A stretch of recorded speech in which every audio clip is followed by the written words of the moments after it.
All right. Good afternoon. Welcome again to the First Presbyterian Church of Dallas. My name is Amos DeSasa. For those of you who are guests, I am the pastor here.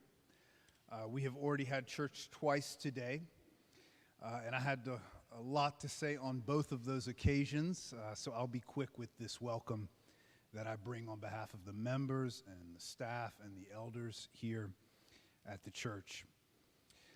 Michael Meadows, who convened our esteemed panel of presenters, will introduce you to each of our special guests and neighbors. And so for now, please just receive our thanks for carving out time to be here today to share your vision for the future of our little village here on the southern end or edge of downtown. One of the words that our leaders here use to define how we hope to be known is focus. Before you doze off at the sound of an innocuous word like focus that would normally be followed by some strategic planning mumbo-jumbo, know that focus for us goes beyond clarity about our mission. It also includes our commitment to place, specific places.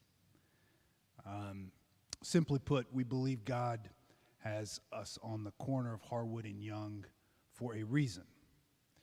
And our place in the city should and will inform our work. This is not a novel idea that I came up with. It is the story of this church. It's the story this church has been writing in earnest since the late 1970s when we made a commitment, made the harder choice to stay right here when everyone else was leaving.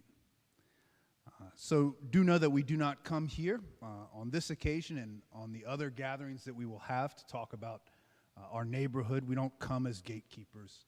We come as partners, eager to work with our neighbors that are already here and those that will soon be here for the benefit of the whole human family as it is represented here downtown. And with that, I'll turn it over to Michael. Thank you, Amos. Well, welcome everybody.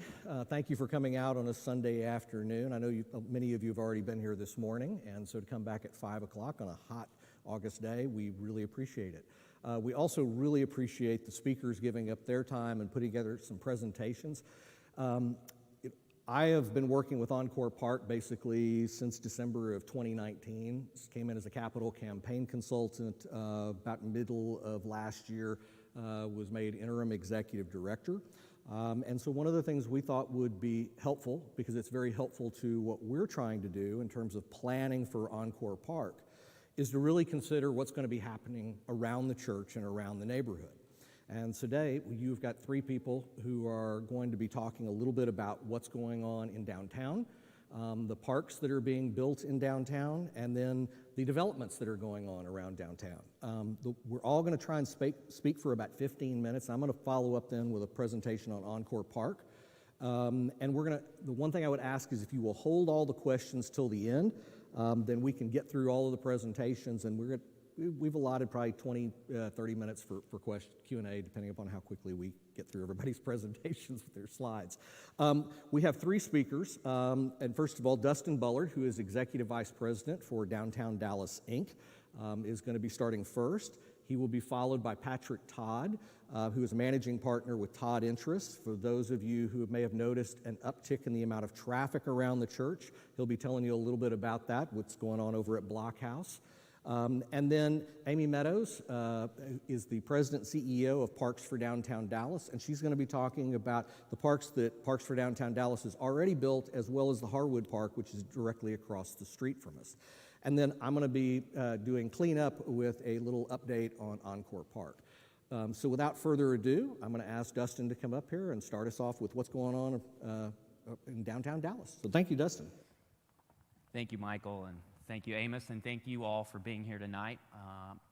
As Michael said, I'm Dustin Bullard with Downtown Dallas, Inc. I'm going to give you all just a very quick rundown of DDI. I would get in trouble if I didn't tell you all the great things we do as an organization and then talk about the neighborhood as well, what we see today, and then what we see in the future. and I'm going to leave some details to our friends and partners, both Amy and Patrick.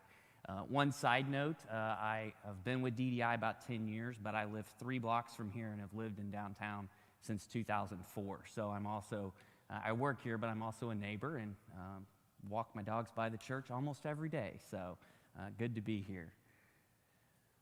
So DDI, we are a nonprofit. We're really the primary advocate and champion of downtown. I'm going to blow through these slides really quickly and talk through more of the neighborhood. But we've been around about 60 years, not quite as long as your congregation here, but we really have been on the leading edge of driving downtown. A lot of the things you see here are our teams. Our main focus area, though, is within the freeway loop. So about 80% of our funding comes from what's called a public improvement district. Property owners every 7 years elect to pay a small incremental additional property tax that goes to fund the services that we provide. And then we have a volunteer membership base that funds about 20% of that additional. A lot of the folks that you see, though, are my teammates, our security team on the segways and the bikes that are down, and work very closely with a lot of staffers who I see in the congregation here in the pews today. But these men and women are really the face of our organization, and you can see here, you can always call our dispatch number, but we've got about 55 full-time officers. We're responding to anywhere from about 3,000 requests for services and provide about 90,000 hours a year in additional patrols. Our homeless outreach team is a relatively new team, again, really plugged in here with a lot of the great things you all do at the Stewpot and other partners in that arena. You can see there, it's just right off the screen, but we've already reunited about 220 folks through our Homeward Bound program and provided about 4,000 hours of direct outreach services. So we really see our role there is partnering with other folks in the social services and the homeless outreach continuum to really place our neighbors that are experiencing homelessness into services. Our clean team here as well is about 12 individuals. You see them on the litter vacuums, the pickup trucks, the golf carts, patrolling the parks and the litter within the public space. And our CSA Now. So if you have the dispatch number or the app, you can get all of those field employees. So I think that's always really important as you walk around the facility here or you experience downtown. It's important to know who's behind kind of keeping downtown clean and safe. So let's talk about what you invited me here to talk about. So here's a snapshot of where we are today. As we sit within, if you remember that map, within the freeway loop, we have about 13,000 residents today. We have 50 residential properties, 139 commercial office buildings, 28 hotels, and 30 active projects, and we'll get into some of that here shortly. What we've seen, and this is always a question, through COVID, we have not really seen a contraction in this market. Our residential has not experienced really much of a blip at all. We still, any stabilized residential property is over 90% leased today. Our hotels are probably our hardest hit industry sector within downtown right now because we are not having a lot of business or convention travel. However, we have seen a very big increase in families traveling kind of regional destinations, and so our hotels have seen an uptick in the last couple quarters. So I thought it'd be helpful to kind of look and place you all here in the yellow, and let's talk about kind of what's around you, just in case you drive down and you park and you don't get outside much around the church property here.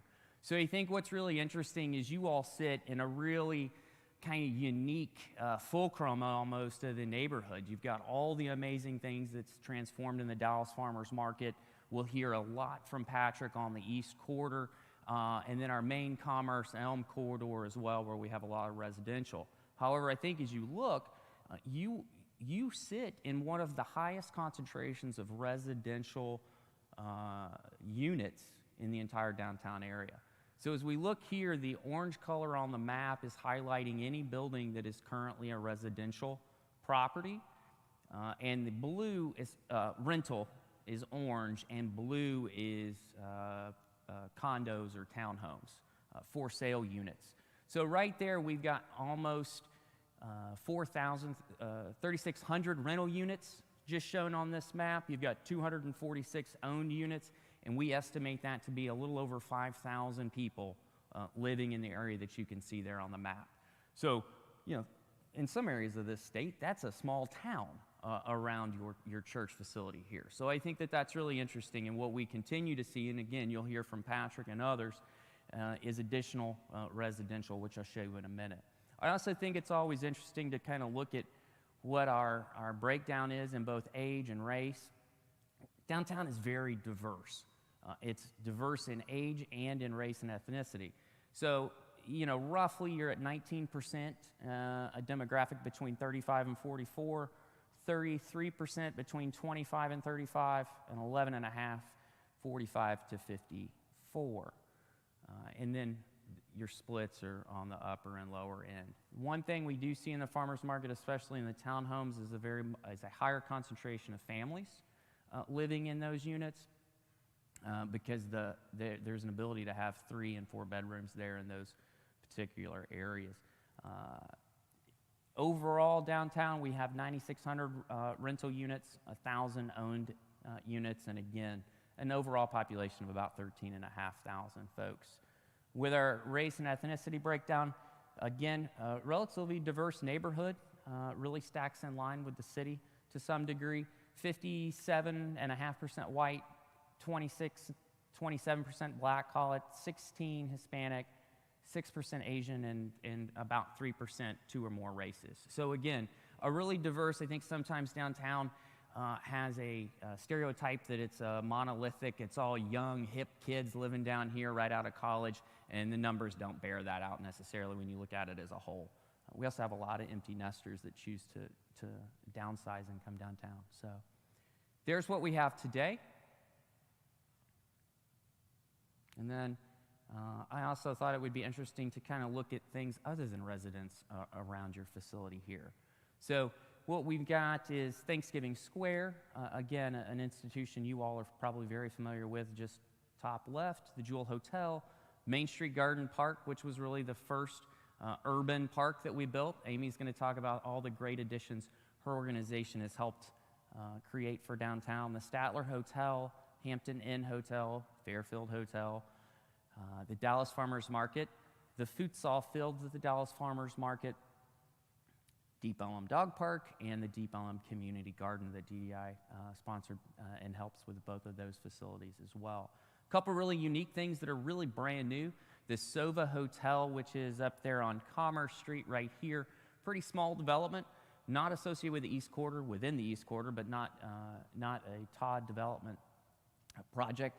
That is a micro hotel. So I think they have 20-ish rooms that are extremely small, and they should be opening relatively soon, but they're really entering the market. It's a new product for the Dallas market in this region, so we're excited to see how that rolls out here in the coming weeks. Lighthouse, which again is just across the street here. You've probably seen a whole lot of activity.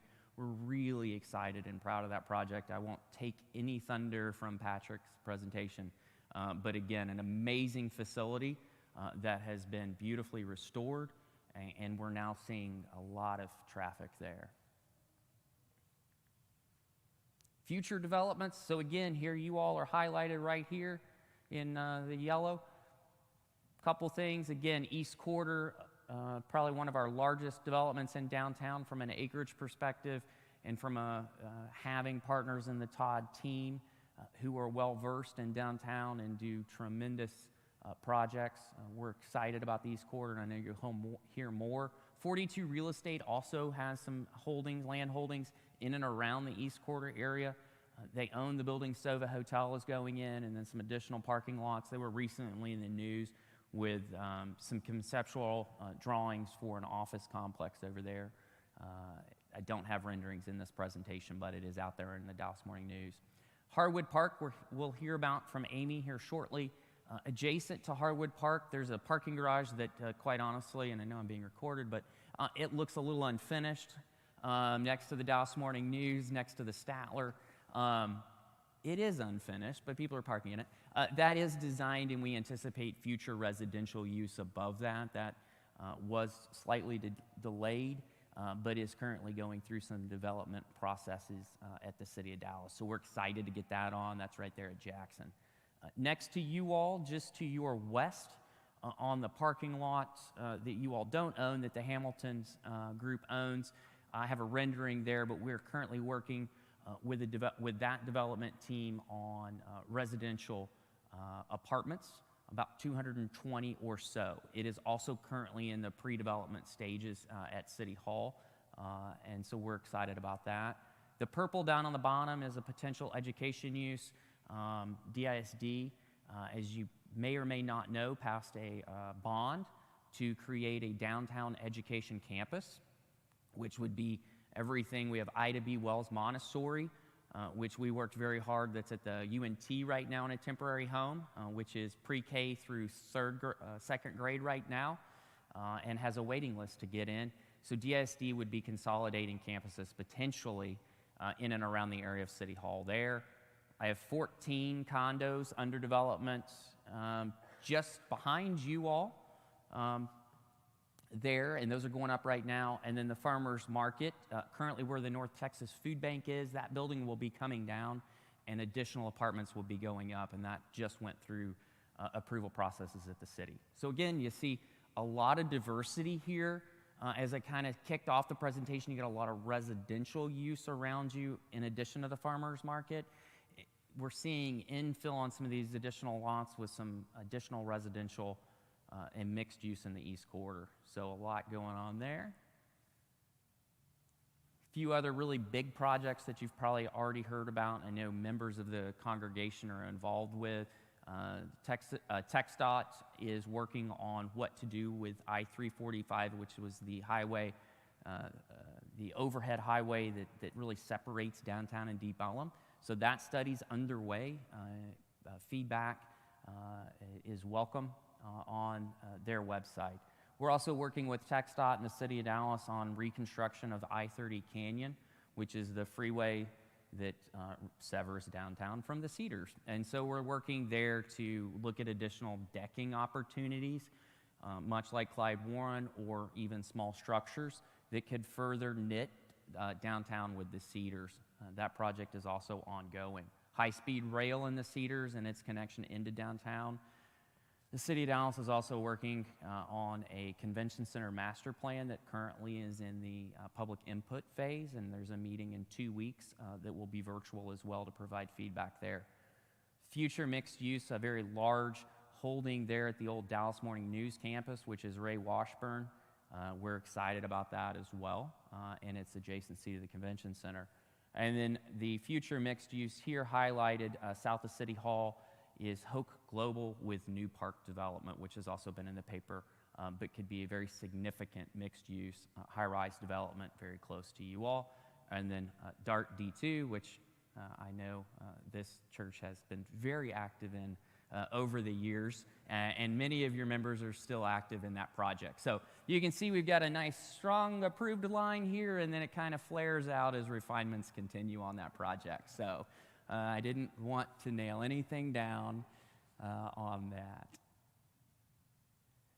So Mill Creek, this was the project I alluded to on the parking lot to the west of your property. So you can see the churches just behind this image here. This is Young Street, the Stewpot, and the Encore Park facilities off to the right there. So a really pretty building.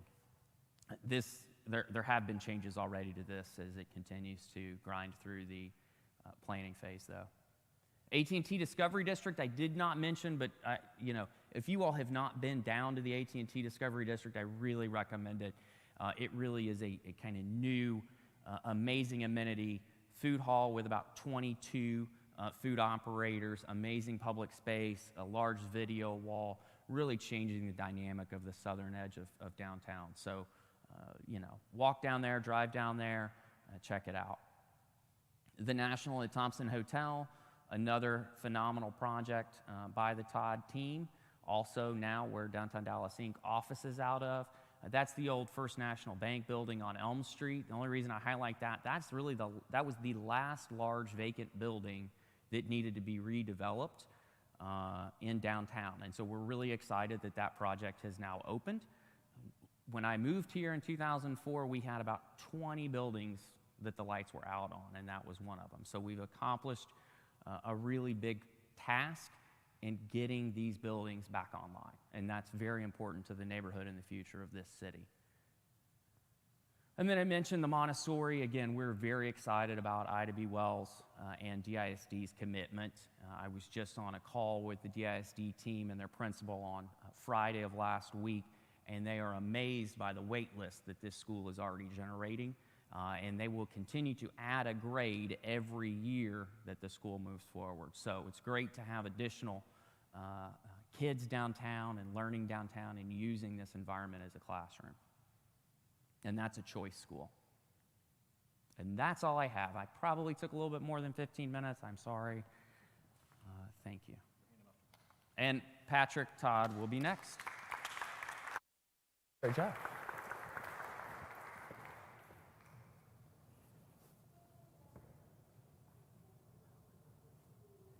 We're getting set up here. I'll just give you a little background on Todd Interests, our firm. We started in 1990, so 30 years in business. We're a real estate development and private equity firm. We're based just down the street in a building not quite as old as this one, but the U.S. Post Office and Federal Courthouse building, which is a project we did about 10 to 15 years ago now. Family-owned business. We like to say we're a family office comprised of many families. It's been really fun to work there for the past 7 or 8 years now. I'm here today to talk to you a little bit about East Quarter, but Dustin mentioned some others that you may know our firm from just being downtown, as the stalwarts are the first people down here. The National, Dustin showed a picture of his office from our project there. Kidding. One Dallas Center, Tower Petroleum, the Post Office, and so we've been based downtown for about 10 years now and are just very thankful to be a part of this community. East Quarter is the one that's probably most relevant to you all, given we're your next door neighbors. But we set out, I was sitting in my car just behind this Longhorn about 7 years ago. Longhorn was not there yet, but was trying to get from Victory to Deep Ellum, and was stopped in my car and just looked around, wasn't texting or listening to the radio or anything, and just saw these beautiful buildings and said, why have I never stopped here before? Seems to be in the center of so much going on and charming buildings, but at the time were pretty much all vacant. So set out about 5 years ago now to purchase 32 properties that are contiguous from 6 different owners over the course of 2 years.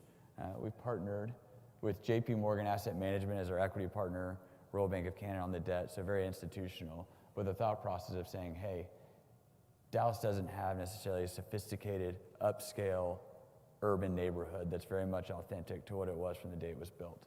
So our buildings, as you see here in the foreground, pretty much everything you see in the front of it, let's see, there we go. So all of these, and this is a rendering of what is coming to life now. We're just back over here in the church now. These were all built in the 19-teens and 20s. Blockhouse next door is our newest building from 1940. But what these buildings have in common with their peers across Dallas in Deep Ellum and West End is their age. What's a little bit different is their original use. If you think of Deep Ellum, industrial from the day it was built. Single story, highly efficient to store things in.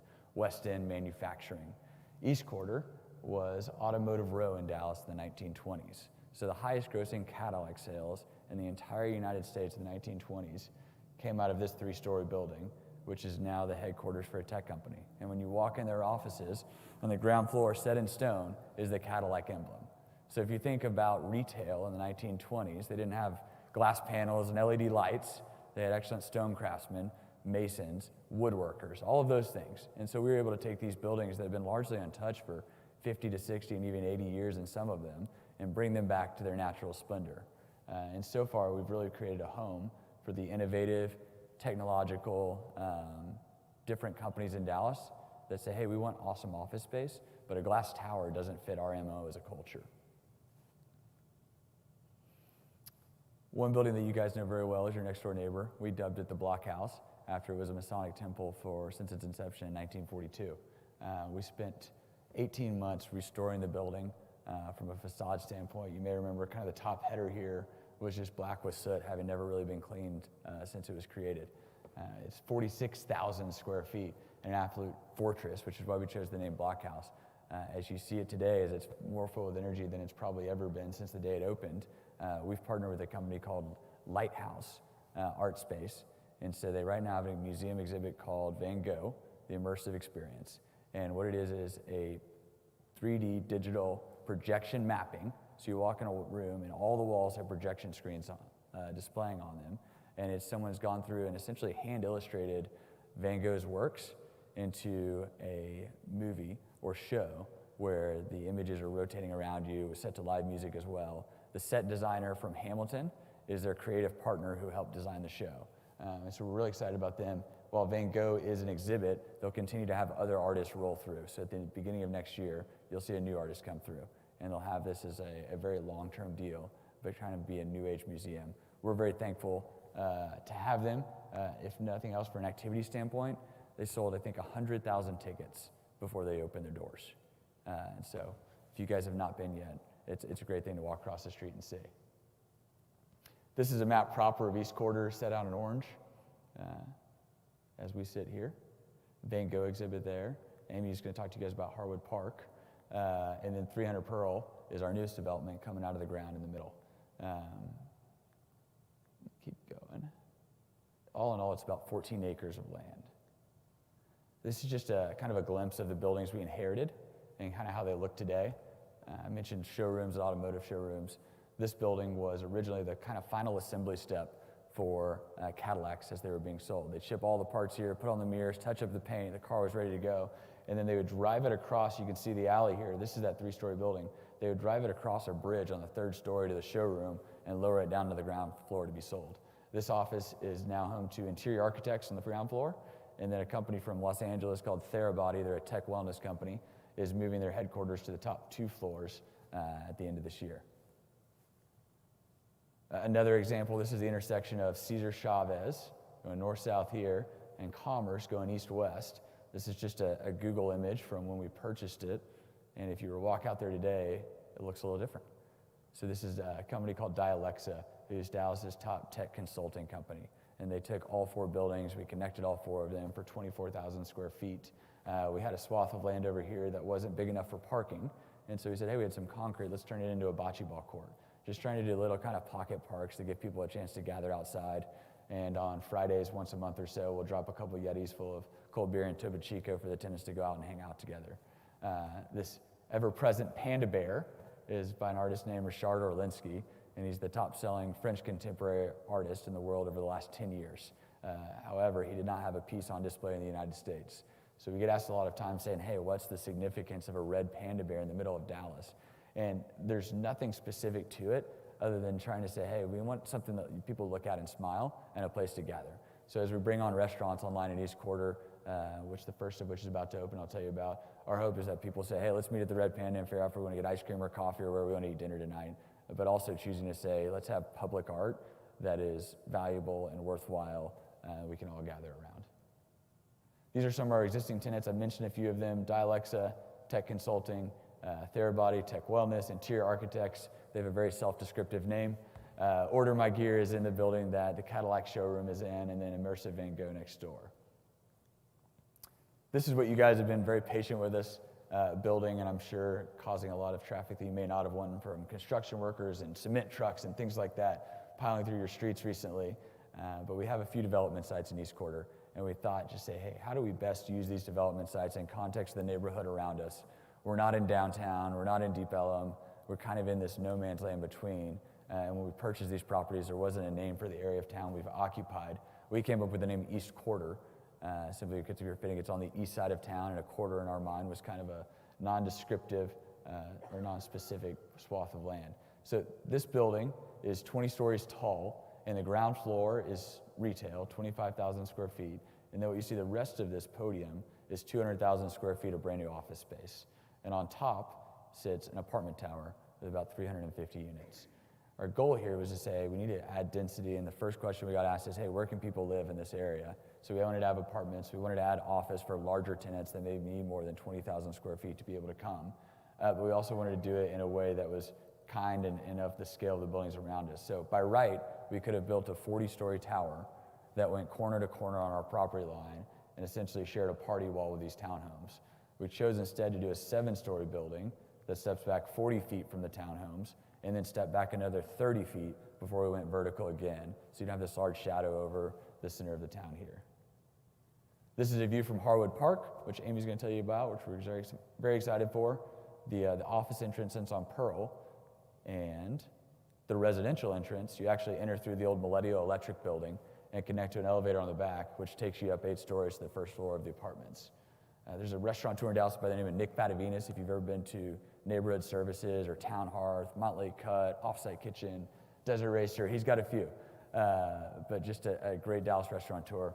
We've partnered with him, and he's a full partner in East Quarter, which is awesome. He's going to bring 3 restaurant concepts to the former KLIF building, which was originally the Magnolia Petroleum building. So we've glassed in these arches, and on the ground floor we'll have a restaurant called National Anthem, which is opening up in September. Second floor will be a very fun steakhouse called the Rib Room, and then the rooftop will be Bucket Hat Beach Bar, which is just a casual beer garden where you can come in suits or sweats. But we're excited for Nick to open up in September and bring that building back to life. There's a picture of Nick. Across the street from Nick is a restaurant going in called Etta. It's by a 2-star Michelin chef out of Chicago. We've partnered with him in the National down the street, the old 1401 Elm, First National Bank building, to do a restaurant called Monarch. So they're bringing Etta to East Quarter, which is a very fresh, fun, healthy food place. More thing. This is kind of just what I touched on as far as the different uses that are going in there to color code them to give you an idea based on the complexity of the building. But we're very thankful for you all, and thanks for letting us come today. I'm going to turn it over to A.B. Meadows.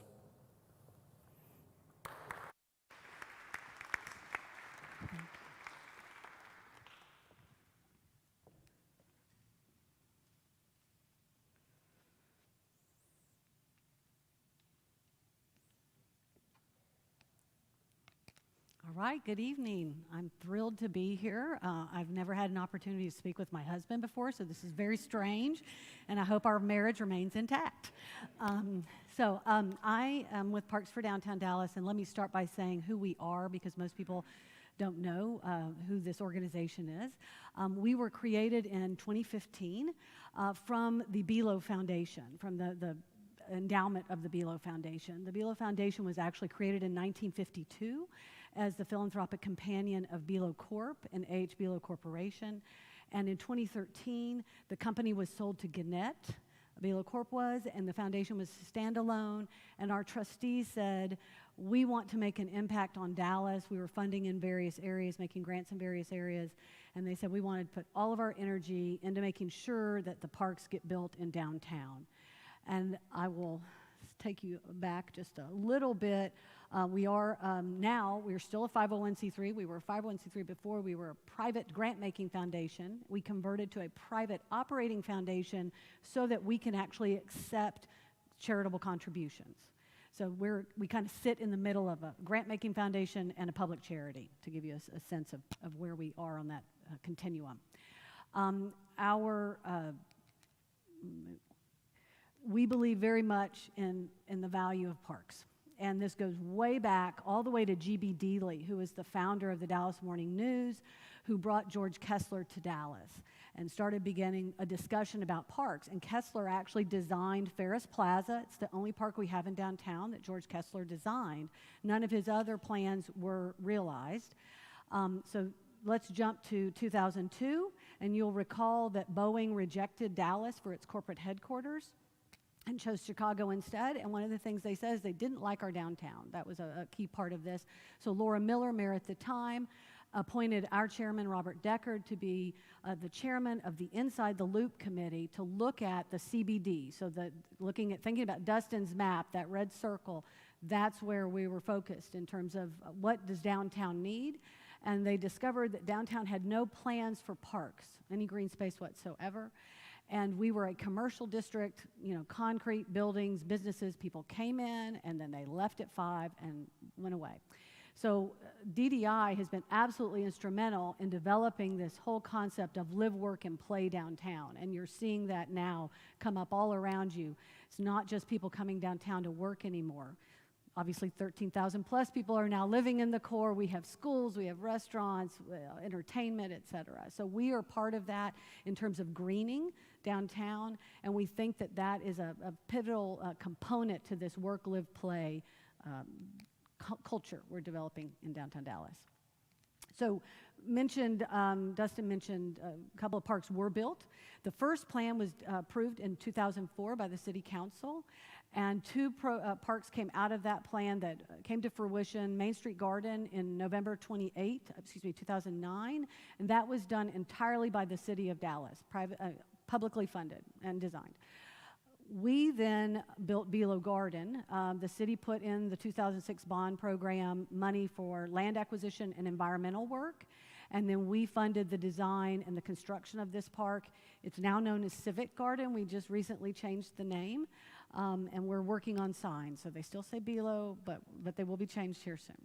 Civic Garden. So that was our first park we opened, and fortunately we were able to build it at a time when the real estate market had, or I should say the construction market, the prices had dropped significantly, so we had a huge surplus, and we were able to create 2 endowments to help the city maintain this park. So we actually have a maintenance contract that we do some maintenance, but we also partner significantly with DDI. We are rather joined at the hip, and they do such important functions downtown, the security and clean team, and then on Civic Garden, we do all the horticulture management there.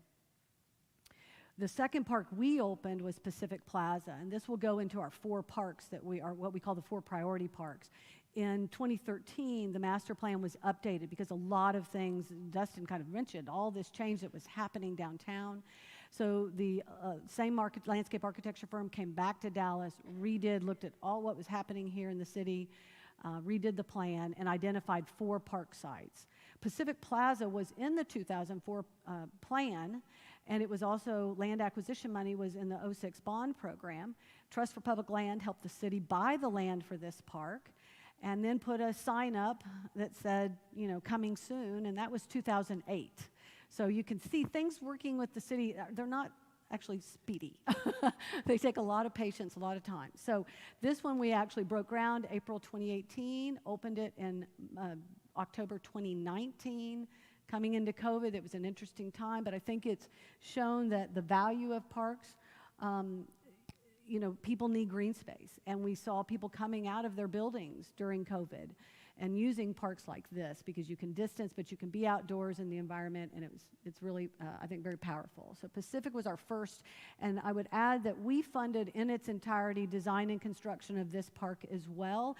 The city was trying to get ready to do a bond program, and we, as I said, converted in 2015, and so we told the city, okay, we can go ahead and get started on this project for you, and then you work on the bond program, and then we do want some bond dollars. So this was privately funded 100%. This is our next, Westin Square was our first project under the development agreement that we have with the city. We're in a public-private partnership with them, and they put $35 million into the 2017 bond program to cover downtown parks. We had to match that. Our foundation has made a significant commitment, and then we have private donors that are also helping. But Westin Square was the first project that we did under that development. The city had money in the 2006 bond program, $4.4 million, to buy this site. They never bought it. So we stepped in, and we used our funds to buy the entire site. By this point, the price had gone up to $8.6 million. So this little, less than an acre piece of land, but it is the only open space that was in the West End, and it was a surface lot. You'll see we take surface parking lots and turn them into green space, the flip of Joni Mitchell, right? So this was March of this year, we opened this park, and it has been busy ever since. And it's a very uniquely designed park for that community. And what we do with each of these parks is public input. We want to hear what those that live, work, and play around these sites tell us. And Westin Square, what you're seeing right there, is a custom-made 50-foot work table embedded with chargers and outlets, and so people can come out of their offices and go outdoors and work outside. And it's got several other features in it, and including lots of shade. So the last one of the four that, before we jump into Harwood, is Carpenter Park. This is right up the street from you all, and I apologize, you're probably, your commute into the church may be impacted in terms of getting here.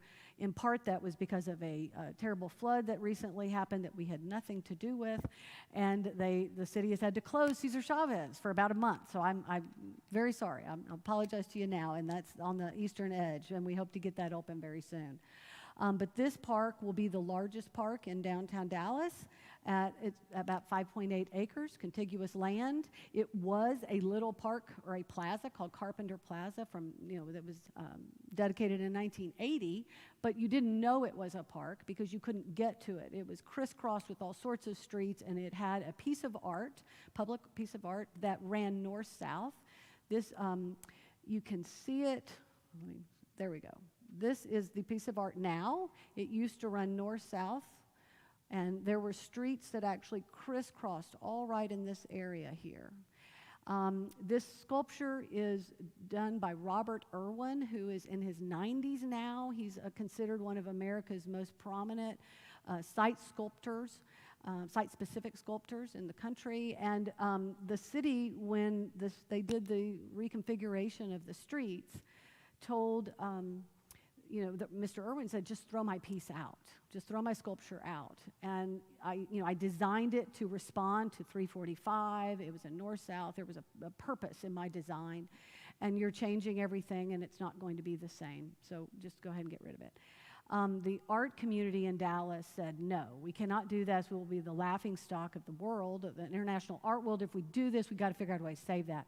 Fortunately, our landscape architects, Hargraves Jones, had a very close personal relationship with Mr. Irwin, and they were able to persuade him to redesign his piece. He's never done this before, so Dallas will become, I think, very well known for this sculpture.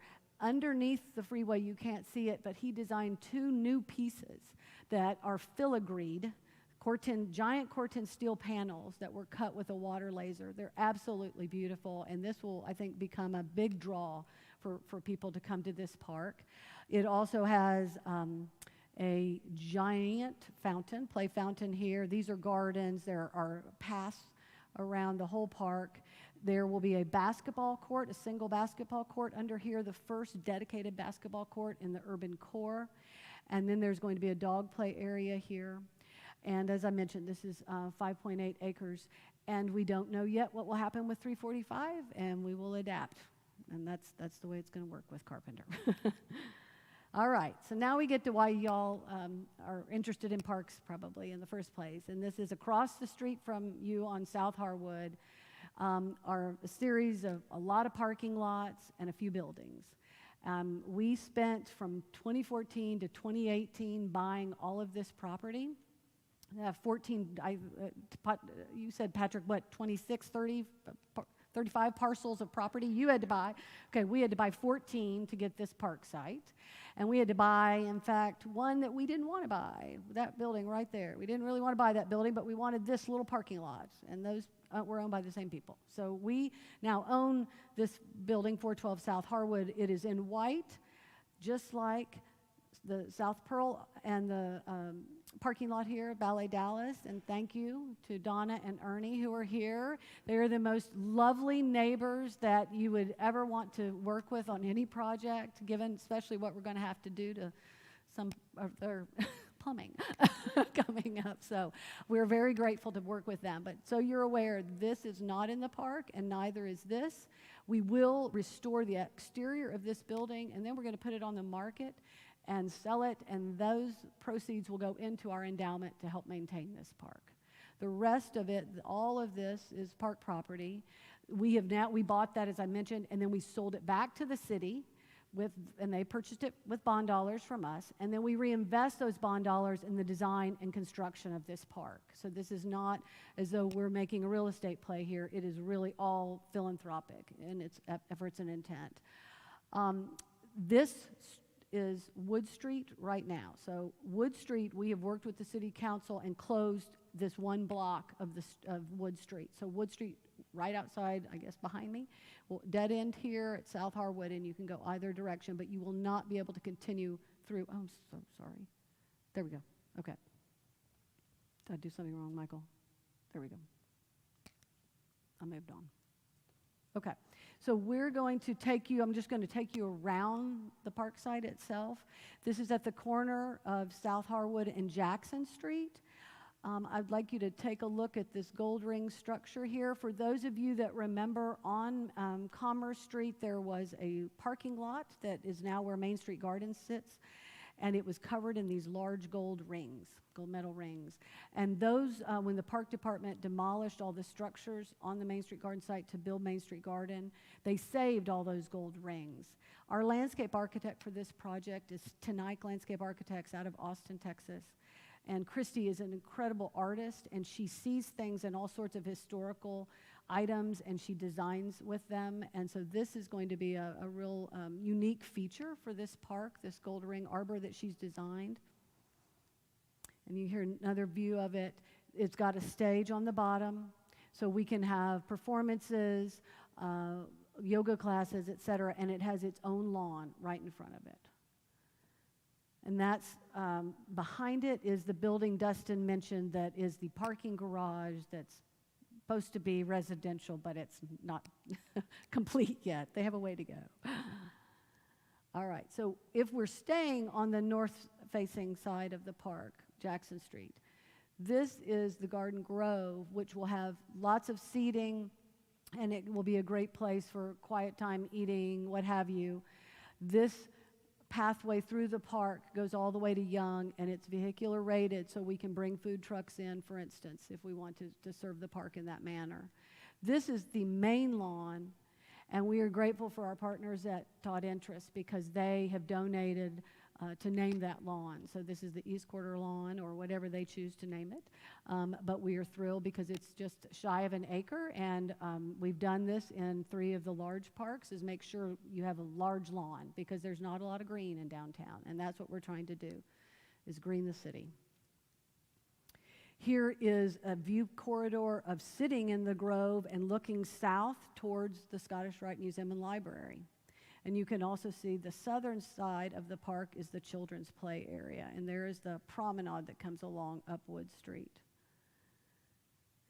I wanted to mention that promenade. Specifically, it's a rain garden, also known as a bioswale, and Christy does a lot of sustainable landscape architecture. So this will be a low density development here, or low impact, development. It will take all of the stormwater runoff. In fact, it's going to take Ernie and Donna's stormwater, and it will go into this bioswale, and it's a concave garden that will have an understory and various levels all the way up to trees, living off of that water, that stormwater that will come through there. And so we're really excited about that, and I know Christy is too, and especially if we link it to what else is happening downtown with City Lab High School. She believes, for instance, this will be a great opportunity to train students in low-impact landscape design. And it will be, I think, the only type of this, or one of the few in downtown. This, we know the Bush Center actually has a few in their parking lot, if you want to kind of see something similar. So now we go to the southern half of the park. Mentioned really for children and families. Dustin referenced that in terms of the farmers market.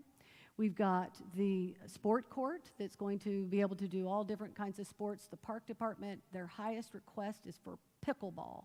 So it will be striped for pickleball as well as basketball, tennis, etc. We've got a dog park right here. This is our whole children's play area, and you can see the mammoths. These are custom designed woolly mammoths that will be great playscapes, and they look like works of art. It's a European playground designer. We have found that Europeans are much more creative in their playground designs than Americans are. So Christy is working with a European designer. It will also have these wonderful diverse swings for all abilities there. And then we have a children's water feature splash pad area. Lots of seating all around. Another dog park. I think this was the big and this is the small, but we'll wait and see how that plays out. This is just a little seating area. 408 South Harwood. You all may remember the Petropolitan, the doggy daycare type that was in there. Well, we can't make this a restaurant. There's just no way after the previous occupant.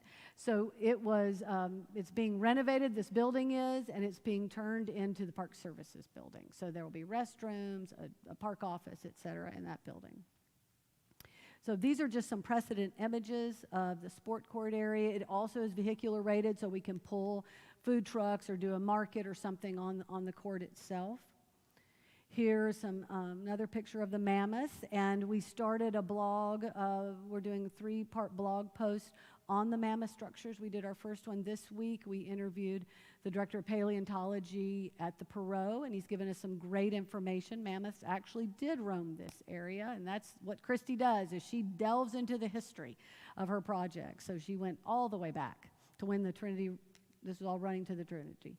You can see the various types of swings we'll be including in the swing area. As Dustin will tell you, he gets probably more requests for swings than anything else downtown. So we do meet with DDI regularly on our designs. And so I wanted to point the red line that goes right here. This is everything on this side is the Harwood Historic District. And so that meant everything on this side of the park, the western side of the park, we had to go to Landmark Commission on. So they have actually approved this park design as well. And you can see that 312 does remain. This was Pamela Nelson's old home and her studio. And right now, because we don't know what the purpose and the intent of that building will be, we are going to restore the outside and basically white box the building. We know it has great potential. It's a fantastic building, but the city is not, or I would say the park department, and this we were told by the director, so I'm not talking out of school, they are not really adept at real estate deals and transactions and finding tenants, et cetera. So we want to get the park opened, see how people use the park, and then determine what is the best and highest use for 312. Because it also has to be a park-related activity because it's park property.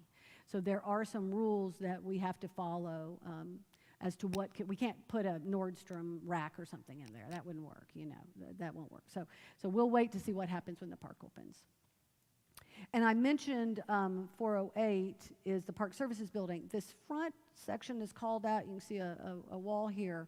We were designing a community space that we ultimately hope to be able to put in some interpretive exhibits, if you will, that talk about this neighborhood. Patrick mentioned the auto industry. We had the film industry. I know Michael will go into that because Encore Park is the same way, that some of these buildings, such as 312, were part of the film industry. And we're going to restore, as I mentioned, the existing faces of the building. So you can see this is Pamela's old home, and we'll try to clean it up and take it back to some of its old original looks. This, just so you know, those are ghost signs that were advertising automobile services at the time, and the Landmark Commission has asked that we retain them. And some more pictures of, this will be the north side of 408, the Park Services building, so you would enter here to the restrooms. And then you can see the change here on the front entry. And this is just taking you down the street of South Harwood. So this will be the trellis entering. So if you walked out of the church, you would come across Wood Street there. All right, so I just wanted to mention a little bit about our funding model, because I did let you know we are a 501c3. We have put in, at this point, around $56 million. 35 of that is from our foundation, and approximately 6.5 million is from Robert and Maureen Deckard personally, as well as the Deckard Foundation. So we have made a significant commitment to do this. We have also now launched a campaign to raise, over time, we recognize this will be a long journey, 25 to 50 million to ensure that these parks can be maintained, because city budgets, their maintenance budgets, are somewhat challenging to count on, every year, right? So we want to be that backstop. to ensure that all of these parks are maintained, because parks that are not maintained are liabilities, not assets. And we want to make sure that the greening of downtown is now an asset. And I mentioned that we have, let's see, $35 million in bonds from the 2017 program and the $4.4 million from the 06 program that covers the total of our commitment there. And this just breaks down how we have been spending our budget. Most of it, obviously, is construction, but we've had to purchase a lot of, both West End, Harwood Park sites, and then we've done planning and design work. So that gives you a sense of where we are. And I'm going to turn it over to you.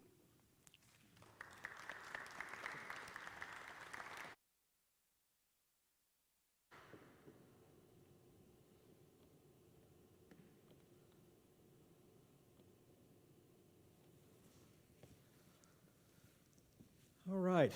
Well, thank you to Amy and Patrick and Dustin for giving a great presentation, a great overview. I'm batting cleanup here, so we're going to kind of run through a project I think many of you probably know the history of better than I do, but want to give you an update on what's going on. That's kind of what it looks like right now today. I thought what we'd kind of talk a little bit about of where we've been, where we are right now, and where we're going. First of all, I want to say thank you to the board of directors, many of whom are here today. Would everybody who's on the board please put their hand up so we can kind of recognize you?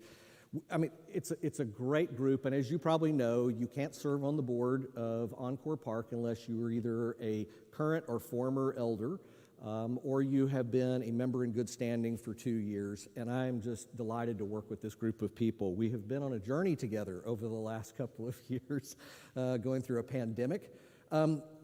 Preceding all of us, though, except maybe for one or two people, I think maybe Joe was on the original board, but in 2011, the church made the decision to acquire the property at 504, 508, and 514 Park Avenue. And at the time, it was really driven by a desire from the Stewpot to expand its services. And so if you looked at a lot of what the Stewpot was, the reason why the church was doing all of this, it was around an expansion of services. And Bruce Buchanan was a big proponent of that. And this is what it looked like. So if you think about this, if you all hadn't acquired this property, this is what you would be looking at every day as you walked around. And this is what it looked like behind the building, where the community garden is. And so as a result of all of that, there was discussion about what should be done with this property, and it was divided into basically a number of parts, which is to basically take down the 504 building that was there, the Film Exchange, and turn that into an amphitheater. Then the 514 property was demolished and made into a community garden. And so now what we're really left with here is the 508 building. And by 2016, this is what you all had. It looked so much better than it used to. The amphitheater operated under a TCO for several years. It's a temporary certificate of occupancy. In 2016, you also had the community garden, which has been working quite well, and you can see some of the harvests that were going on. All of this is, of course, pre-COVID, because during COVID we had to shut that down for a while. But that basically left this 508 building. And the 508 building is particularly important from a historical standpoint for a number of reasons.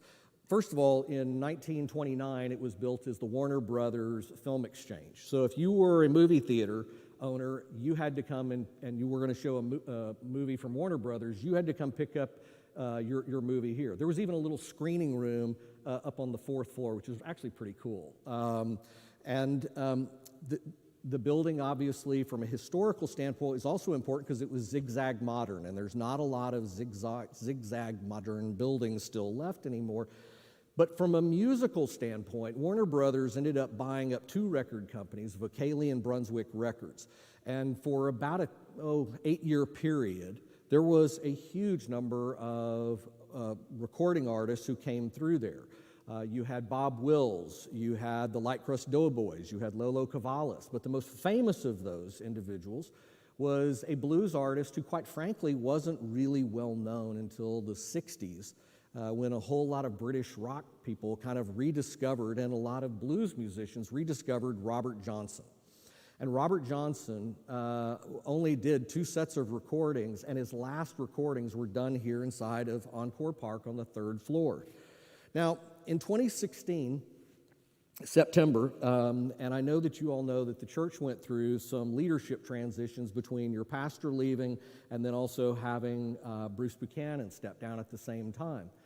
But coincidentally, you all also managed to secure the Encore Park Board about a $2.1 million grant from the Moody Foundation. And they gave you a couple of years in order to fulfill it. And it was a challenge grant, which basically means that they would give you the money once you had raised all the rest of the money.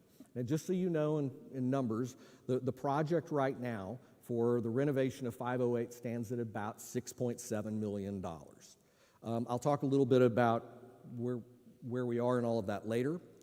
But what I want to tell you is during those years, between 2016 and as the church was going through a variety of different leadership changes with interim pastors, et cetera, the organization, I would say maybe some of the mission plan for it started to get a little bit stale, maybe wasn't as relevant to some of the things that were going on around the church. And so the board of directors, when I was brought in December of 2019, started, and Amos had come in, I think probably 6 months before. It was time for us to go in and look at the building and try and figure out, did the mission statement, did the vision statement, did all the goals fit? So during the early part of 2020, we worked to come up with a mission statement. And as you can see, the mission statement really, and I put in blue, I think, what are the key parts, which is gathering people in downtown Dallas to make connections between neighbors and communities. It's to redevelop the historic buildings. It's to foster social cohesion and community engagement by creating space where everybody is welcome. It's increasing collaboration among community-based organizations, increasing employment opportunities for those experiencing and those at risk of homelessness in Dallas, and then celebrating and honoring the musical legacy of the 20th century musicians who recorded in there. And our vision statement, and really where I would say keep in mind that this has been going on since 2011, and as we look to the future, and you've also been hearing from people who are in the process of doing developments, as time goes, the needs change. And so really the key to all of this is creating a thriving, multidimensional social impact campus, which brings together all sorts of different aspects.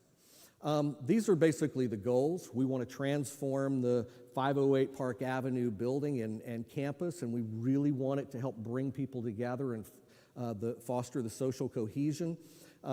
We've already built the community garden and the recording studios to come, and then the outdoor amphitheater is already done. And we want to create a venue that really attracts live music. And then we, of course, want to enhance the lives of the homeless that we're serving through the Stewpot. So when you really think about all of this, the major theme is bringing people together through the sharing of music, food, and service to others. And there's other elements of that I will touch on. But as we got through all of this, and we got through adopting all of this in March of 2020, we were ready to launch the capital campaign to go off and raise about another $3.8 million to finish off the campaign, and all of a sudden COVID comes. Can't do tours. All the donors basically start going, we're trying to keep the organizations alive and operating that are right now on the ropes. I know that the Stewpot had more demand, North Texas Food Bank. It was very, very understandable, but it wasn't ideal timing from our standpoint because obviously we were trying to meet the Moody Foundation grant.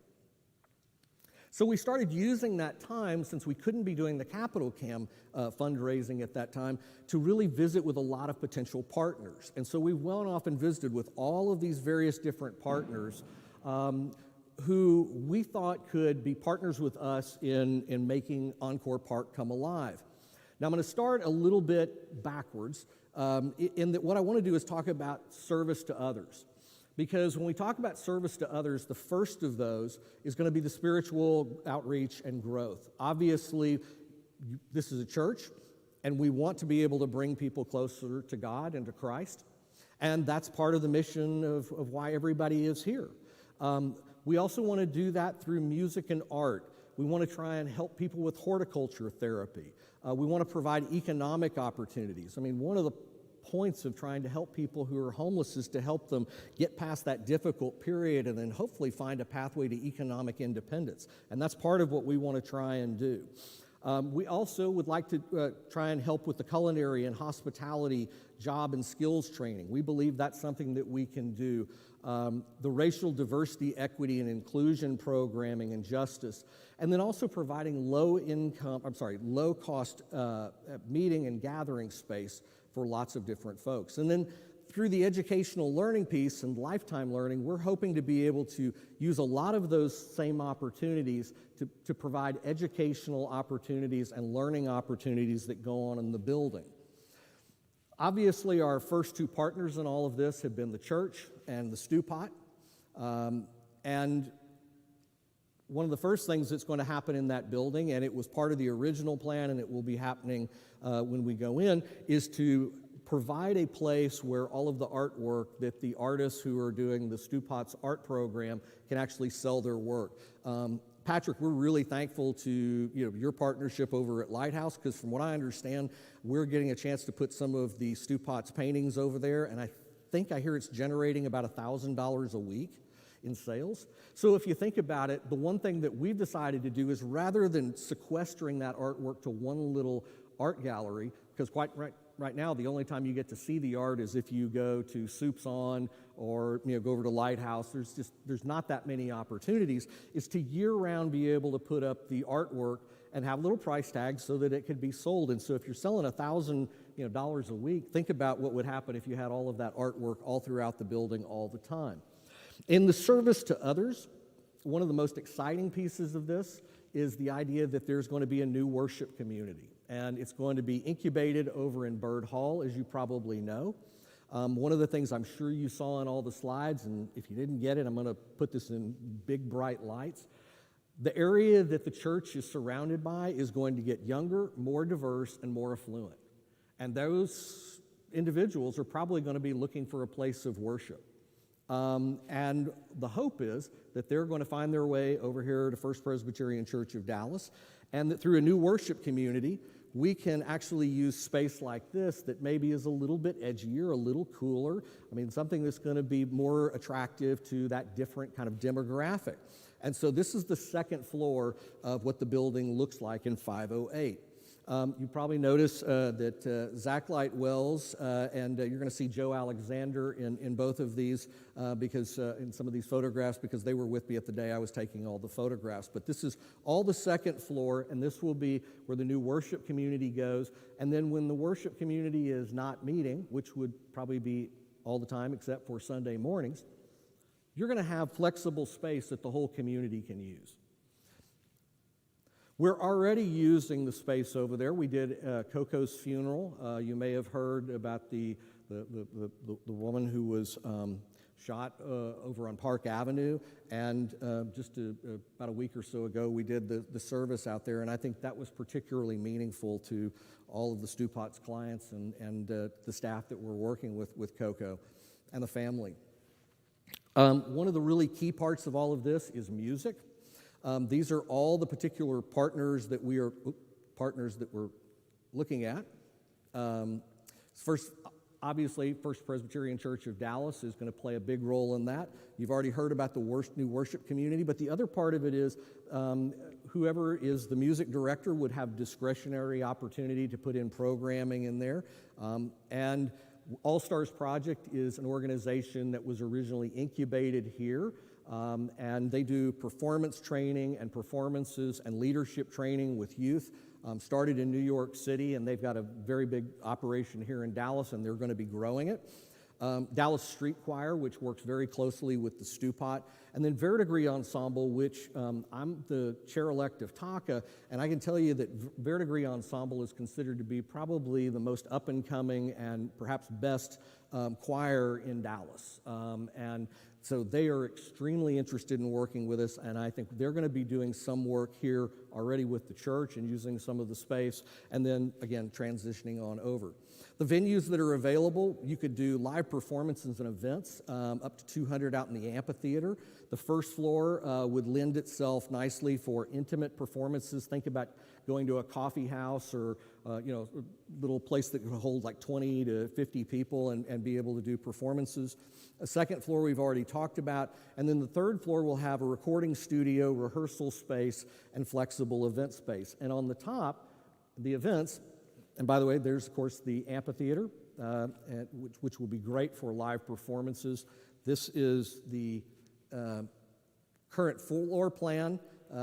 This will probably stay pretty close to this. The studio would be down the end with a sound engineering room. If you're up on the third floor, this is what it looks like when you get off on the elevator. And then you can see there's really got lots of nice windows all throughout there.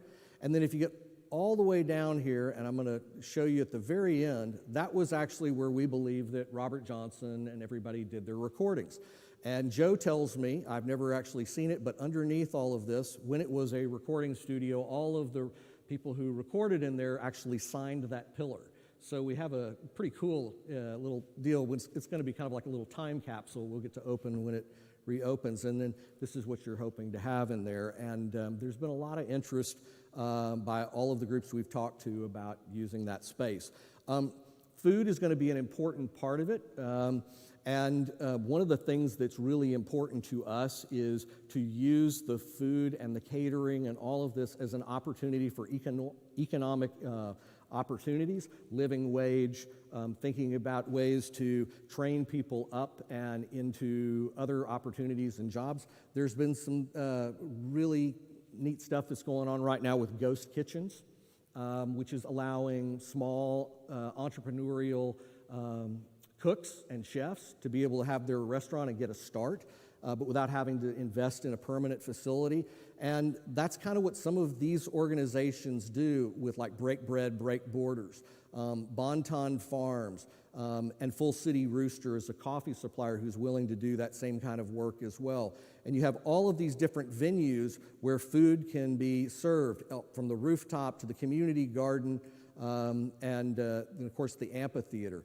Right now, the community garden is a great opportunity, and some of our partners have been very excited about having that outside. One of the things that would have been really helpful during COVID is we actually could have used this for outdoor dining space if Encore Park had been open at that point. I'm going to go through. So one of the things to think about is if we're going to do performances, you really need to be able to offer refreshments and food services for that. And so these are the doors that would go actually out into the amphitheater. And so this is going to, on the first floor, be largely welcome area, and it's going to be a gathering spot for people who are doing, various different performances. And that's the rooftop. So if you haven't been up on the rooftop, this is what it looks like up there. Lots of very cool features. One of them being that because this was the Film Exchange Center, and those films in those days were so flammable, this is actually part of the venting system that went all the way from the first floor. And so that's kind of a neat little aspect of it. This is probably going to be on every Instagram photograph. Anybody who ever goes up there always wants their photograph taken next to the Warner Brothers pictures. And then you've got this phenomenal view off the balcony overlooking the Stewpot. So this is actually where the little screening room is, so I'm kind of looking from the Masonic Lodge blockhouse towards the Stewpot. And what I want to show you is this is what we're kind of thinking it would look like.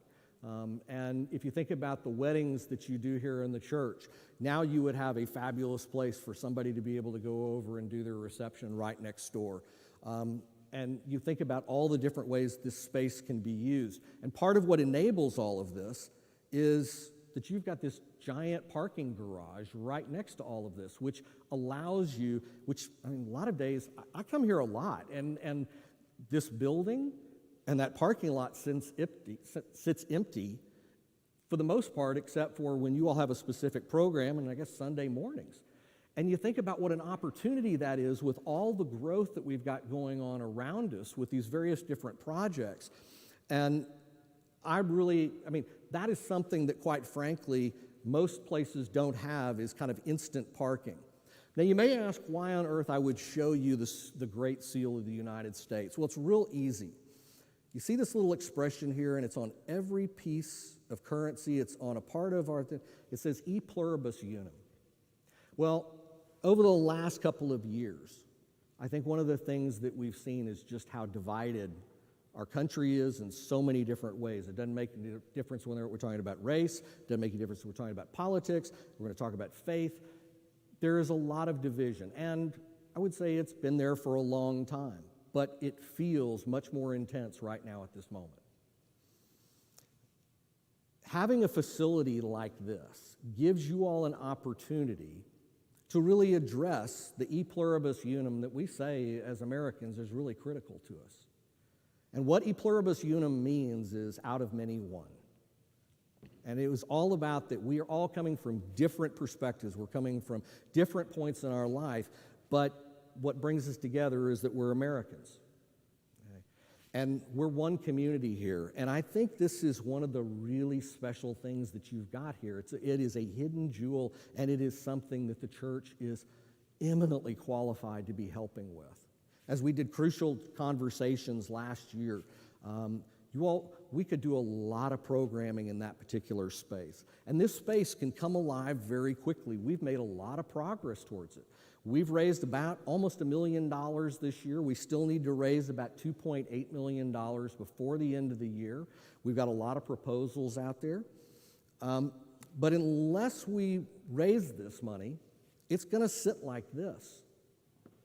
And so part of what I want to say to you is we've got till December 31st of the end of this year to meet that Moody challenge. It has been extended multiple times.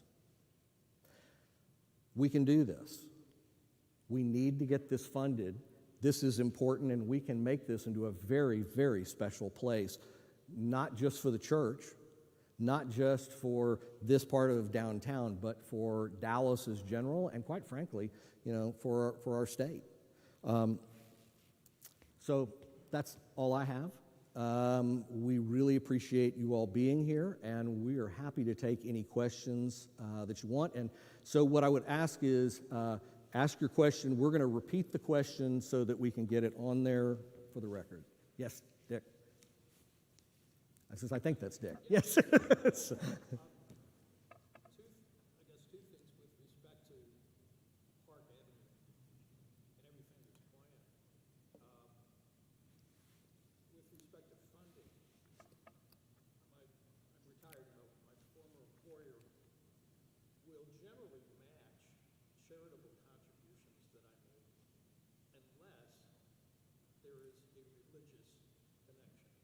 Right.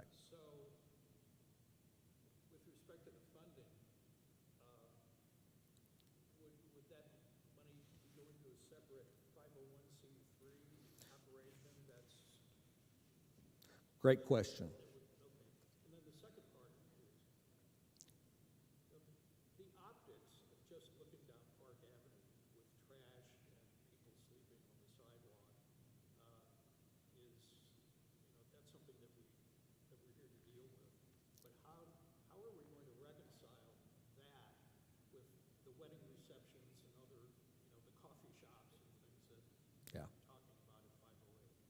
So the question for those who are watching the live stream was about if there was a religious component to the organization, would a company match that contribution? And then the second question was about Park Avenue and the condition and the people and the trash that are there right now, and given what we're hoping is going to happen with the facility. Great questions in both cases. So it's an easy one on the first one. The easy one is Encore Park was set up by this church as an independent 501c3 organization. And as you can kind of see in our mission, we don't make a lot of reference to the church. And it's not that, how would I put it, that was certainly discussed as a part of it, but I think what we're doing is we're using the spiritual aspects of the church, but we are talking about it in a little bit different way, because a lot of what's going to go on in there is not going to be about necessarily faith, but it's going to be about, loving our neighbor. It's going to be about, the human aspects of all of that. You would not have any problem, I do not believe, because, for example, our family's foundation will not make a grant to an individual church. They will give to the community ministries. And so if Stewpot was an independent 501c3 organization, it would be very similar to what we're looking at with Encore Park. The Park Avenue piece is challenging, but I would say part of that is also because, and I think it's gotten much worse because of COVID. When you didn't have a lot of activity going on Park Avenue, 515, which the church just acquired, has been sitting there vacant for a long time. The community garden was shut down for a while. 508 has not been opened. It is an abandoned building. And, the amphitheater has not been operational for a couple of years. We are working very hard to address that because we've got to get a certificate of occupancy, and quite frankly, it kind of all relates back to the fact that there is this wonderful little piece that sticks out into the city's thoroughfare, and so we're having to go through the city's. So I have the same love for the city that the rest of our speakers do. But we are, in the past, perhaps that had not been addressed, it had been ignored, and that did not make for very happy City of Dallas employees. So we have been doing everything. Actually, Kyle Strasser and I have been doing great deals of sucking up to the City of Dallas in order to try and move this along as quickly as we can. And there is nobody in this church, including Amos, who wants to see that amphitheater opened up any faster. But I think once you start to see a lot of activity, I think that's going to change it. And I think it's also, we're going to have to give some very serious conversations to how we work through that with our partners. And one of them here is DDI, who spends a lot of time working with the homeless who aren't necessarily clients of the Stewpot. And so that's something that we're going to have to address. I should ask, Brenda, do you want to say anything else, or anybody else from the board, or Ashley? Yeah, use the microphone, please.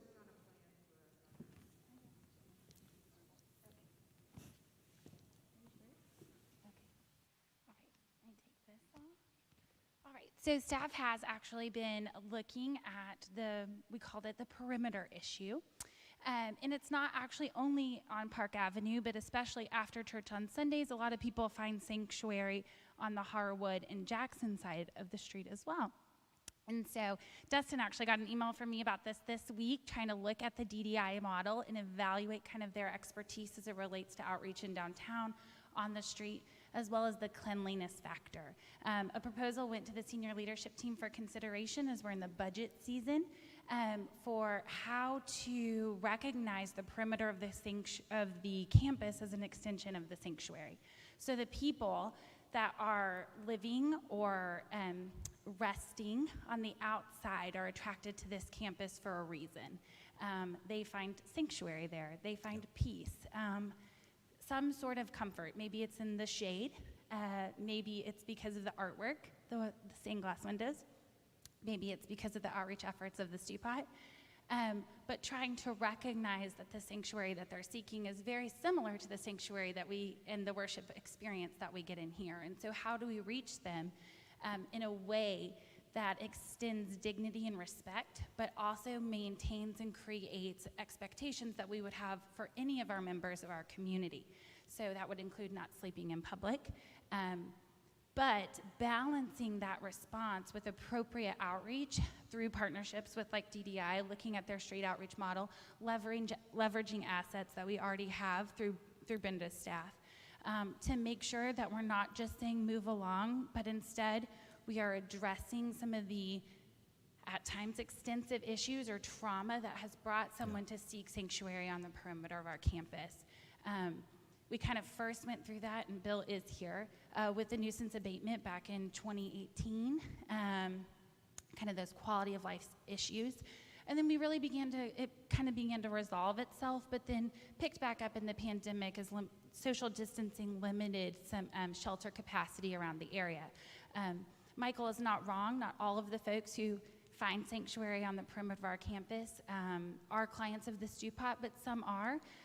But they all are people with names, with stories that are attracted to this campus for a reason. And so I think the balancing act that we have is to continue to meet the standard that we have set and those before us have set for ourselves, and how to respond to those who are attracted to this campus, whether they're coming into the sanctuary to receive services or whether they are simply going to sit in the shade. So what the senior leadership team has been considering is some perimeter clean team. We called them dignity enhancements. If somebody was going to be sitting on the side of the campus, we want to make sure there's not trash. How do we increase access to restrooms?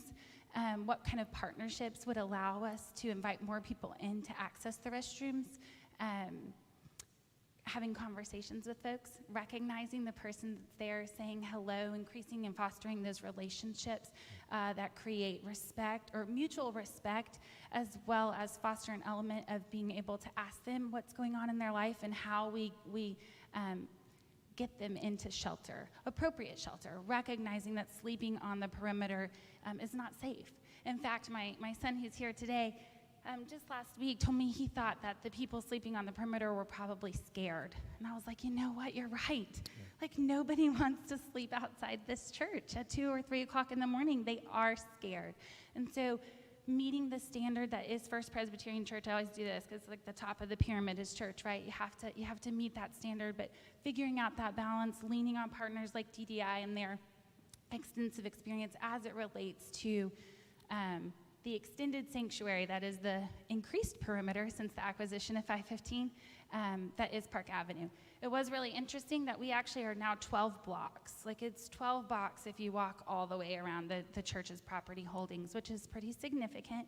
And so there are a lot of people that find comfort and peace on our perimeter, and we want to invite them more closely into the community. And that's what the senior leadership team is continuing to look at, and session will receive a little report on it next month.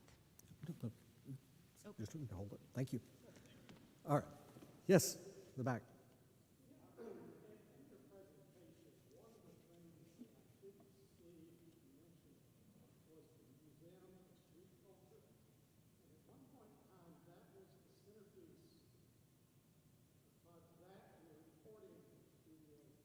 Mm-hmm. Yeah.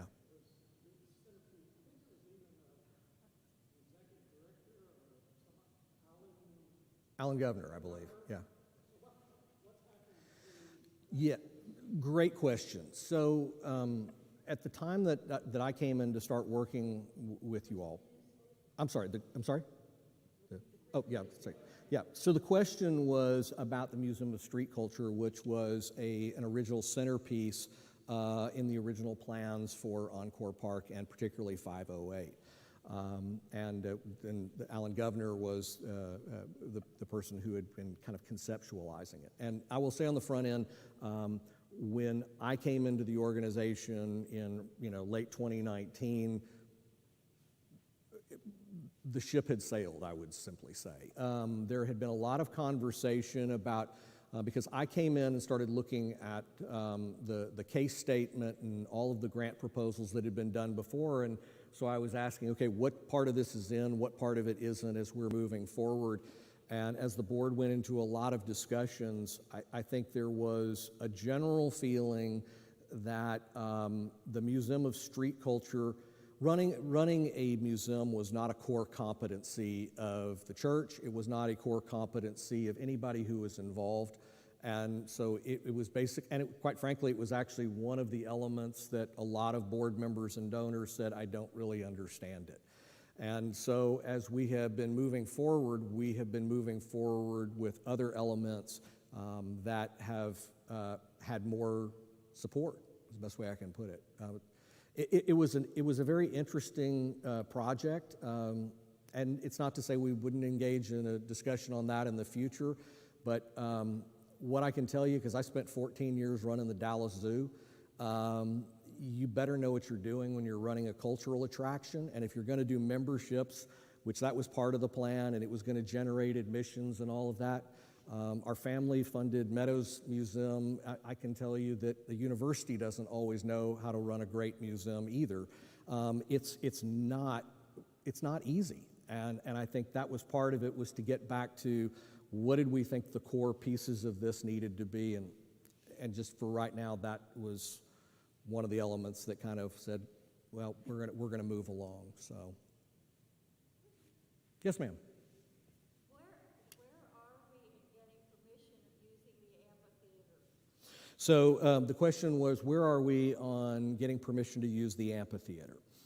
So when it was constructed, they got a number of temporary certificates of occupancy while they were waiting to do certain work. One of the things we found that was holding it up was that there were teeny tiny cracks out in front of the concrete in front of the amphitheater, and so the building inspector would not sign off on that.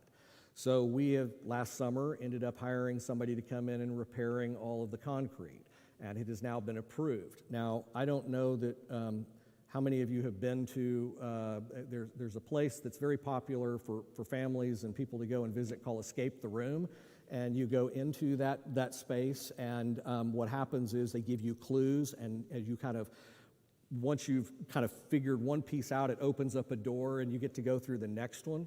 Now you're going, why on earth is he bringing it up? Because that is really what it's like to work with the city of Dallas. It is escape the room. It is like, oh, you checked that part of it, and then once we started to go through, can we get our certificate of occupancy? And they go, oh, no, wait, we got to get the survey, we got to have the plat done.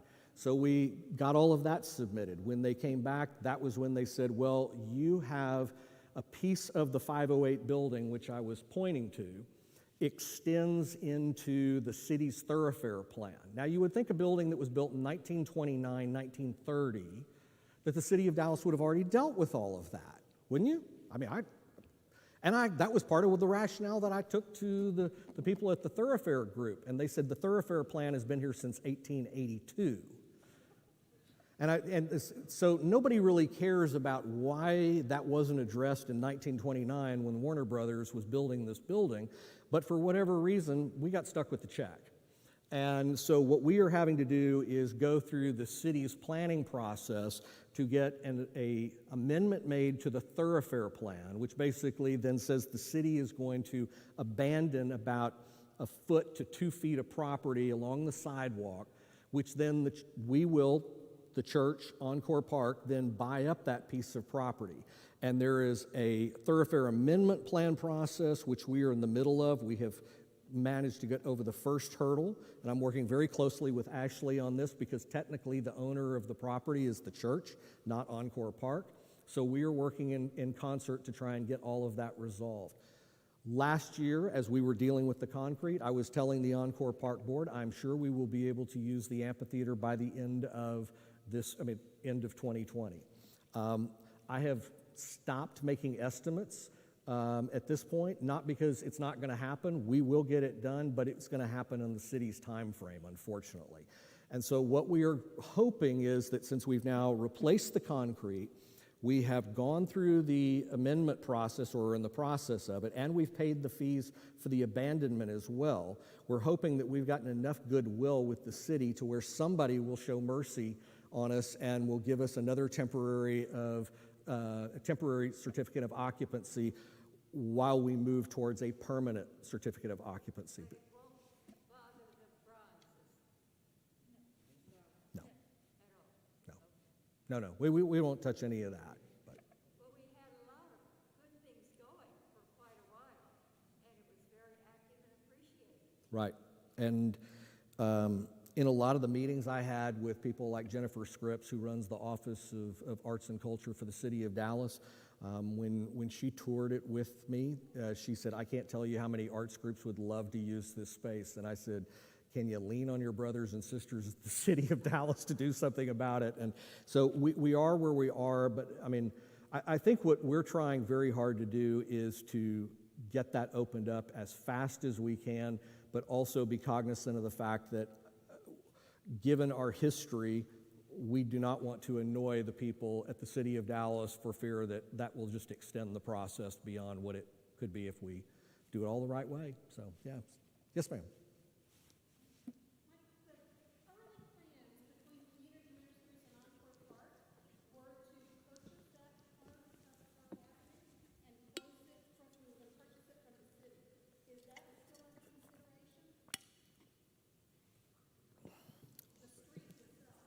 Oh, you're talking about the park. You're talking about acquiring Park Avenue.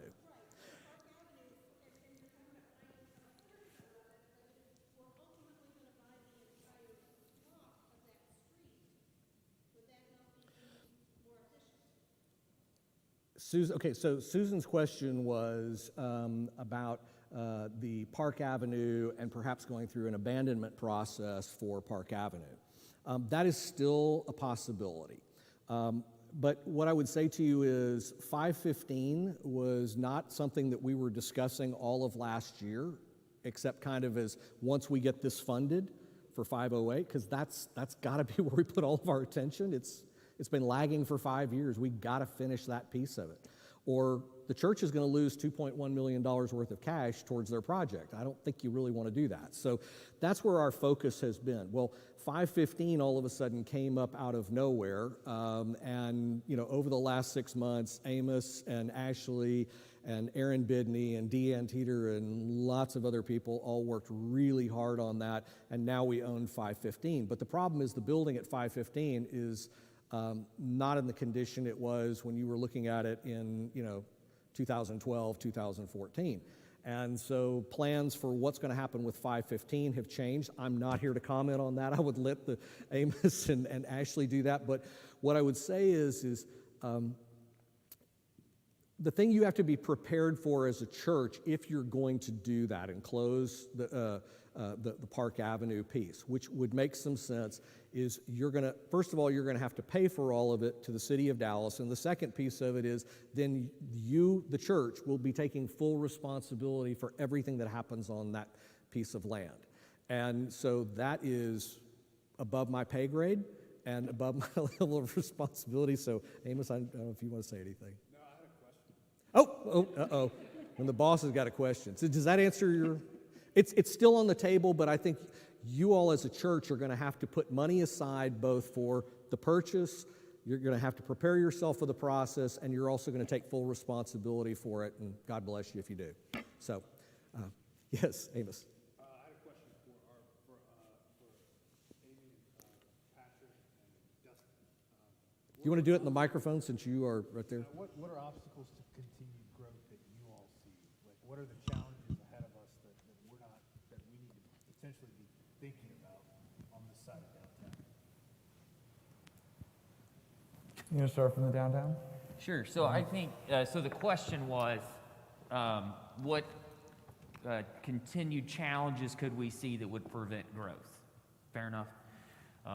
I think our biggest concern continues to be adding diversity, and I don't mean that just in human beings, but I mean that diversity in use and product type.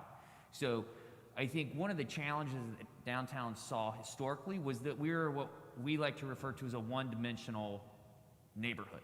We were a commercial office neighborhood for the most part, dating back from the 50s on. The primary use in downtown Dallas was commercial office and really nothing else. You all luckily stuck around through some of the very challenging times. One of the things that we saw through COVID was the more diversity we have, office, hotel, residential, entertainment, parks, all of those things help all of our industry sectors. If something happens in one industry sector, or like in 2020, almost all industry sectors, we have a better chance in a faster recovery. And so one of the things that we are highly focused on is not only changing the environment and outreaching to corporate tenants, but making sure that we have a diverse mix of all types of industries and all types of people and all types of residential and hotel. And so to continue that diversity is one of the biggest challenges that we see as an organization moving forward. Because in the development cycle, it's really easy to get focused on one or two types of product or one or two types of things and chase that. And so holistically, as we look at building and maintaining a neighborhood, our biggest thing is continuing making sure that everybody has a place here in downtown. And so hopefully that answers your question. You have anything? I would just add, I mean, Dallas, from a real estate developer's perspective, is really fortunate right now. We see cities on the coast that don't have companies and people flooding their city. Dallas is really cute right now, whether you're in LA or San Francisco or New York or Chicago or anywhere. This seems to be a place people are choosing to move to from other big cities. And so I think from our perspective, that's a threat we can't really control. If for some reason that spigot turned off, that'd be one thing that would hinder growth. And then to what Dustin was saying about, unique experiences, we've got to create in this area a reason for people to want to come here, right? A differentiated experience from what they're getting elsewhere. And so as we're able to continue to do that in a thoughtful way, not just build things because we think they sound cool, but think about who the end user is, will really affect that.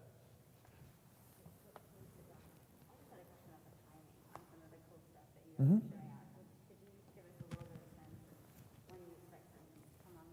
Sure. She asked about timing and when things will be coming online. So Lighthouse, the museum, opened 2 or 3 weeks ago. Nick Badavinus' restaurant, National Anthem, will open in September, and each floor will kind of open 30 days after the other one. So by the end of the year, the full building's activated. We are nearing completion of the new office tower. The existing office buildings are about 200,000 square feet, are 85% leased, and so about 60% occupied, with others building out space to move in by the end of the year, which is great. And then the apartments that sit on top of the building, we'll start leasing those the first week of September, with the first move-ins coming the first week of November. So really by the end of the year, the East Quarter neighborhood's going to go from something that office brokers knew about and people like Dustin that are in DDI know about, to something that's consumer-facing and everyone can interact with.